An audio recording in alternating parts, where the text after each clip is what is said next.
Hello viewers, कैसे हैं आप सब व्यूअर्स। आज बात कर रहे हैं फिल्म देश प्रेमी की। अमिताभ बच्चन की सुपर डुपर हिट फिल्म, जिसे मनमोहन देसाई साहब ने डायरेक्ट किया था। और मनमोहन देसाई साहब जो थे, अमिताभ को लेकर फिल्में बनाने के लिए बेहद फेमस थे और इच्छुक रहते थे। तो उन्होंने इस फिल्म के लिए राजकुमार साहब को एक रोल ऑफ़र किया था, और राजकुमार साहब ने दो तीन शर्तें लगाई थी कि पहली ये कि उनका रोल जो है अमिताभ बच्चन के पैरेलल, उनके बराबर होना चाहिए। लेकिन अमिताभ बच्चन का रोल डबल रोल था उस फिल्म में, तो उस डबल रोल की वजह से उनको इतनी हाइप देना मुश्किल था राजकुमार जी को। और दूसरी बात, उन्होंने शर्त रखी कि उन्हें अमिताभ बच्चन से ज़्यादा जो है उनको फीस मिलनी चाहिए। वो भी जो है मनमोहन देसाई जी ने रिजेक्ट कर दिया, कि क्योंकि वो पहले ही अपनी उनकी मार्केट वैल्यू के हिसाब से ज़्यादा ही फ़ीस उन्हें दे रहे थे। आखिरकार राजकुमार साहब ने कहा, चाहे मुझे 1 रुपया फालतू दे देना, लेकिन फ़ीस मुझे अमिताभ से ज़्यादा चाहिए। तभी कान खड़े हुए थे मनमोहन देसाई जी के, और उन्होंने देखा कि this is not a matter of money, this is matter of ego. और वो ईगो की वजह से जो है कहीं उनकी फिल्म जो है बीच डब्बे में इन्हें ना चली जाए, इसलिए उन्होंने राजकुमार साहब को फिल्म में नहीं लिया और उनकी जगह लिया किसको? शम्मी कपूर को ले लिया गया। और साथ में शत्रुघ्न सिन्हा को भी रिजेक्ट इसलिए कर दिया गया था कि दोस्ताना फिल्म के अंदर उनके बीच में बहुत ज़्यादा जो है काफ़ी खिंचाव तनाव रहा था, तो इसलिए उन्हें भी नहीं लिया गया। तो एक दिन अचानक क्या हुआ दोस्तों कि राजकुमार साहब देश प्रेमी के सेट पर आ गए, शूटिंग के दौरान आ गए। मनमोहन देसाई जी चकित रह गए कि ये क्या हो रहा है यार। राजकुमार जो है कटसी जो है इसको एक तरह की विजिट कह रहे थे, और मनमोहन देसाई जी के लिए बड़ा एक सरप्राइजिंग था ये। और उन्होंने सेट पे गए, और सेट पे जाते ही अमिताभ बच्चन को कहा कि भाई जानी, तुम तो हर फिल्म में अब देश बचा रहे हो।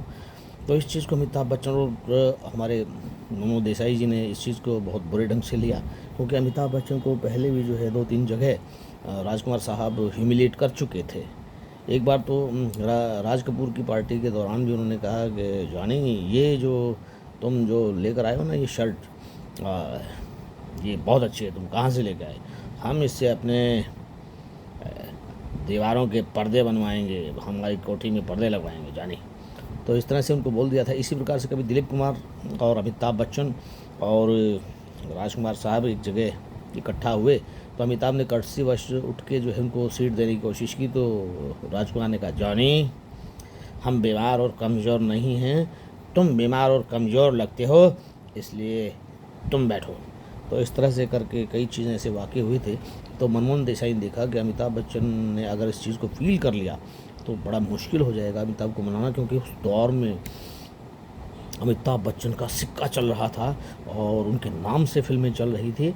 इसीलिए मनमोहन देसाई जी ने ये रिस्क नहीं लिया, और शत्रुघ्न सिन्हा को भी उन्होंने नहीं लिया। अब इसी फिल्म का देखो एक किस्सा और आपको बता रहा हूँ कि नवीन निश्चल, जो कि कभी अमिताभ बच्चन के साथ किसी पर्दे पर भी नहीं आना चाहते थे, यानी कि किसी फिल्म के जो पोस्टर्स होते हैं उनके अंदर भी अमिताभ के साथ खड़ा नहीं होना चाहते थे, उन्होंने भी साइड रोल किया, और राजकुमार साहब का रोल शम्मी कपूर जी को दे दिया गया। तो इस प्रकार से उत्तम कुमार जैसे कलाकारों ने भी इस फिल्म में काम किया। खैर, उनका निधन बीच में हो गया था, बॉडी डबल से उनका काम करवाया गया। और उत्तम कुमार जी का बॉडी डबल कौन था इस फिल्म में, मैं आपको बता दूं, वो था अमिताभ बच्चन का हेयर ड्रेसर, जिनका कद काठी अमिताभ के हेयर ड्रेसर से मिलती थी। अब फीमेल कैरेक्टर्स के अंदर हेमा मालिनी थी, परवीन बाबी थी और शर्मिला टैगोर थी, जिन्होंने कभी अमिताभ बच्चन के लिए हीरोइन का काम किया था। वो उनकी माँ बन रही थी इस फिल्म में। परीक्षित साहनी साहब थे। तो जीवन, अब बात आती है जीवन साहब की। तो जीवन साहब को मनमोहन देसाई जी बहुत लक्की चार्म मानते थे अपने लिए, तो जीवन को हर फिल्म में रखते थे, और आखिर फिल्म रही जीवन साहब की वो। तो दोस्तों, ये था एक किस्सा देश प्रेमी फिल्म का, कि किस प्रकार से जो इंडस्ट्री के लोग अमिताभ बच्चन से कटते थे, वो लोग किस प्रकार से अमिताभ के साथ छोटे छोटे रोल करने के लिए भी राज़ी होने लग गए थे, क्योंकि अमिताभ का सिक्का चल गया था। तो दोस्तों, ये बुलंदियाँ जो है ना, ये जब भाग्य चलता है इंसान का, तो उसको कोई नहीं रोक सकता दोस्तों। और वही अमिताभ बच्चन जिसको राजकुमार साहब ने ह्यूमिलेट किया था, आज भी वो इस फिल्म इंडस्ट्री के अंदर शहंशाह है। ये भाग्य का खेल है। कुछ टैलेंट और कुछ भाग्य दोनों मिल जाए, आहा, तो क्या बात है। तो दोस्तों ये किस्सा था देश प्रेमी फिल्म का।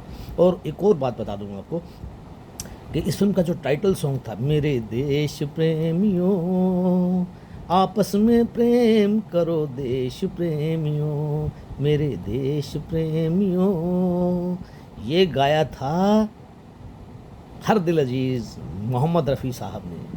और इस गाने को गाने के बाद उनकी मृत्यु हो गई थी, लेकिन टाइटल सॉन्ग के कारण फिल्म में जान आ गई। बहुत अच्छा लगा ये गाना लोगों को। तो अमिताभ बच्चन जी की आवाज़ जो है वो किशोर कुमार से साहब से शूट करती थी, लेकिन उनके जाने के बाद मोहम्मद रफ़ी साहब ने इस गाने को गाया और इस तरह से ये फ़िल्म बनी थी दोस्तों। तो इस प्रकार के किस्से मैं आपको बताता रहूँगा, जब भी मेरे सामने आते रहेंगे। फिल्मी मैगज़ीन्स मैंने बहुत पढ़ी हैं दोस्तों, इन माई एडोलसेंस ऑल्सो, और बहुत सारी कॉमिक्स बहुत पढ़ी हैं। तो ये किस्से मेरे सामने आते थे, आज मुझे याद आ गया तो क्यों ना मैं इसे अपने दोस्तों के साथ शेयर कर दूँ। उस दौरान ये जो अमिताभ बच्चन और राजकुमार साहब का जो एक टसल था, इसको दूसरे ढंग से पेश किया गया था, मैगज़ीन्स के अंदर तोड़ मरोड़ कर पेश किया गया था। तो इस तरह से ये चीज़ें चलती रहती हैं, बॉलीवुड के गॉसिप चलते रहते हैं। तो फिर मिलते हैं अगली वीडियो में। Thank you.